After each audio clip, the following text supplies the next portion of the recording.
Alam nyo guys, ako hindi masyadong iyakin. Pero, nang dahil sa batang ito na napanood ko, ay talagang pinaiyak niya ako. Grabe guys, very touching talaga yung mga video niya. Ayan, panoorin natin guys. Kayo ang magsabi sa mga bata na mga matitigas ang ulo na hindi nakakaintindi sa mga magulang. Ayan guys, panoorin ninyo yan. At siguradong iiyak din kayo.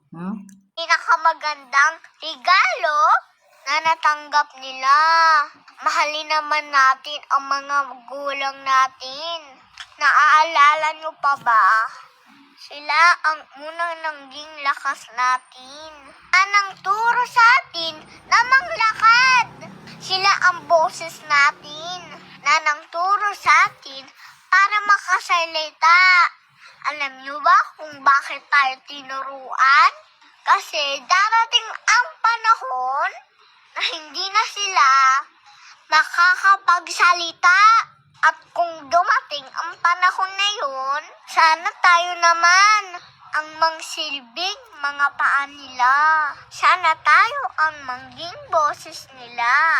Si nanay at tatay, kayang alagaan ang isang dosenang anak.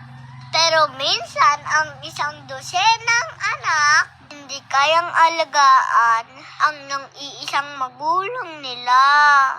Nakakalungkot, diba? Ang pagmamahal ng isang magulang ay walang kondisyon at hindi maihahambing sa anumang relasyon. Irespeto natin sila.